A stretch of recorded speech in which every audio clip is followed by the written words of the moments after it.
शोभा संतोष किचनमध्ये आपणा सर्वांचं स्वागत आहे। आज आपण गवारीच्या शेंगांची पातळ भाजी रस्सा भाजी बनवणार आहोत।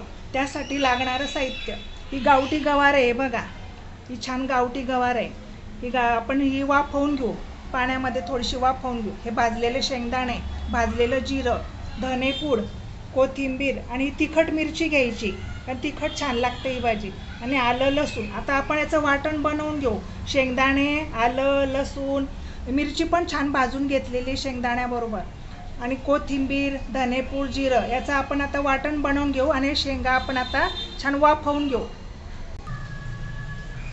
हे बघा, आता आपलं पाणी उकळलेलं आहे। आता आपण यात शेंगा 5 ते 10 मिनिटं चांगल्या वाफवून घेऊ। गावठी गवार आहे, याची भाजी खूप छान लागते। आता हे आपण वाफवून घेऊ।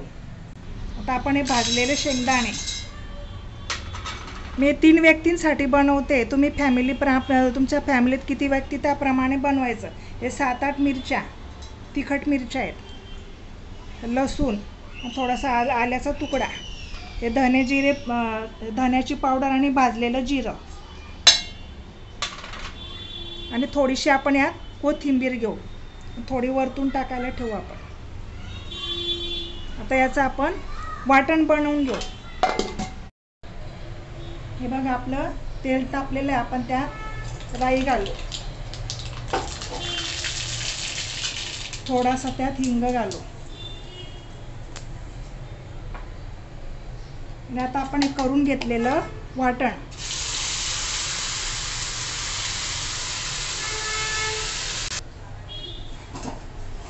हे बघा आपण, आणि त्यात हळद टाकून घेतली, आणि छान आता आपण हे ग्रेव्ही आपण तेल सुटेपर्यंत छान परतवून घेऊ। तोपर्यंत आपले बघा शेंगा पण इकडे शिजत आहेत, म्हणजे आपली भाजी झटपट अगदी 15-20 मिनिटात भाजी तयार होऊन जाते, आणि चवीला तर अप्रतिम लागते।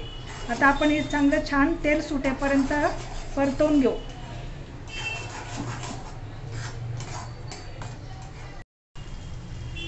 हे बघा कसं छान आता आपल्याला रश्श्याला तवंग सुटलेले बघा, मस्त छान तवंग सुटलेले तेलाचं।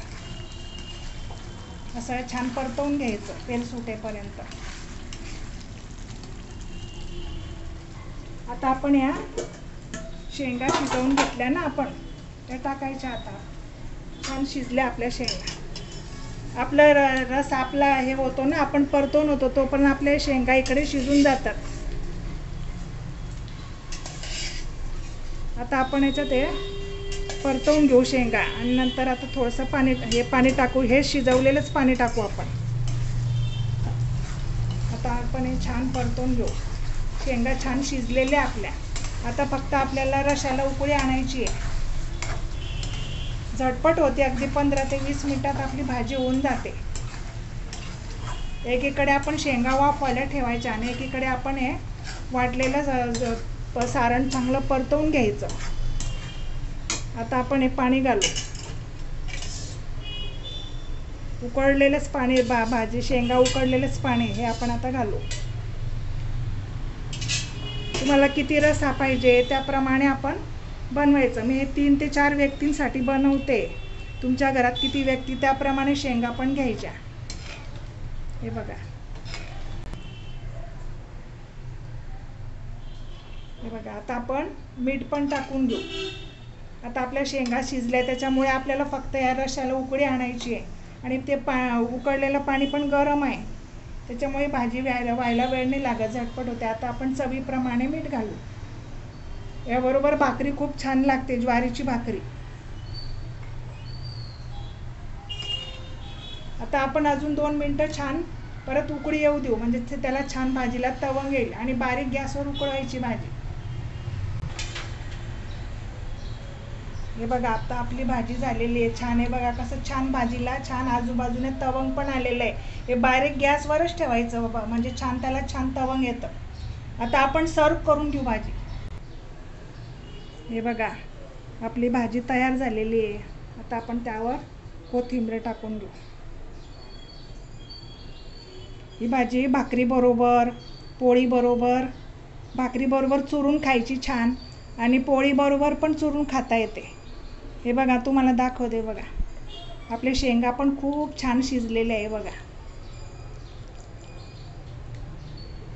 चवीला तर अप्रतिम लागते. नक्की करून बघा माझ्या पद्धतीने. गवारीच्या शेंगांची रस्सा भाजी. बघा, माझी रेसिपी तुम्हाला आवडली असेल तर लाईक करा, शेअर करा.